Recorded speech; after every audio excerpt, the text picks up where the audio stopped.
Hypocrisy ये लफ्ज़ आपने ज़रूर सुना होगा। चलो आज मैं आपको इसके प्रैक्टिकल एग्जाम्पल दिखाता हूँ दुनिया की लेवल पर। दुनिया के लीडिंग एक्टर्स, और यहाँ पर एक्टर्स का मतलब है स्टेट्स, बड़े बड़े मोटो लेकर सामने आते हैं, peace, no wars, fight against climate change, मगर असली कहानी कुछ और होती है। इन्हीं रियासतों ने अपने सबसे बड़ी इंडस्ट्रीज को फायदा पहुंचाने के लिए वॉर्स क्रिएट किए, क्योंकि जितने ज्यादा कॉन्फ्लिक्टिंग क्राइसिस होंगे दुनिया में उनको उतना ज्यादा फायदा पहुंचेगा, और इस इंडस्ट्री का नाम है weapon industry. During the United states war in Afghanistan and Iraq 2001 से लेकर 2021 तक जो बिग 5 कॉन्ट्रैक्टर्स थे उनको $2.3 ट्रिलियन का फायदा हुआ। एक कोटेशन है जो mostly Indian writer Arundhati Roy को एट्रीब्यूट की जाती है, वो इस तरह है, first weapons were manufactured to fight the wars, now wars are manufactured to sell the weapons. इसका हिस्टोरिकल कॉन्टेक्स्ट कुछ इस तरह है कि ड्यूरिंग द कोल्ड वॉर जो नाटो था उन्होंने दुनिया को बेतहाशा वेपन सप्लाई किए। अमेरिका ने हर टैक्टिक्स खेली सोवियत यूनियन को रोकने के लिए, और सबसे जो बड़ी टैक्टिक्स थी वो थी अफगानिस्तान के तालिबान को हथियार देना।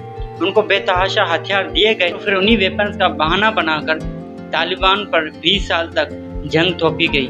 सेम कहानी इराक के साथ भी की गई। पहले सद्दाम हुसैन को हथियार दिए गए और फिर बाद में उन्हीं हथियारों का एक्सक्यूज बनाकर इराक पर चढ़ाई की गई और फिर सद्दाम हुसैन को भी मारा गया। अगर यही हिपोक्रेसी हम यूनाइटेड स्टेट्स की आज के दौर में देखें तो 2025 में जो सबसे बड़ी वेपन इंडस्ट्री है जो पूरी दुनिया में वेपन सप्लाई करती है वो भी अमेरिकन इंडस्ट्रीज है।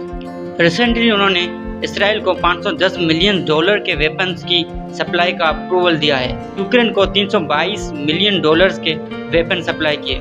ये तो सिर्फ इस महीने की कहानी है, जबकि 2023 से लेकर जब से इसराइल ने गाजा पर हमला किया या यूक्रेन में जंग हुई है तभी से जो है अमेरिका उनको हथियार सप्लाई करता आ रहा है, जो डायरेक्टली डिस्क्राइब करता है कि अमेरिकन सो का वर्ल्ड लीडर के double standards. At one hand वो दुनिया के पीस मेकर बने हुए होते हैं, वो जंगे रोकने के लिए दिन रात कोशिश करते रहते हैं, एंड अपोजिट टू इट खुद ही दुनिया में पीस को तबाह करते हैं। हर जंग का मतलब होता है नए ऑर्डर्स, नए कॉन्ट्रैक्टर्स, और उनके प्रॉफिट्स जाते हैं पॉलिटिशियंस और इंडस्ट्री ओनर्स के जेब में। बीच में आवाम जो है हमेशा एक्सप्लॉइट होती रहती है, क्योंकि आफ्टर ऑल टैक्स तो आवाम को ही पे करना पड़ता है। तो ये है दुनिया के पीस मेकर्स के double standards. Think about it.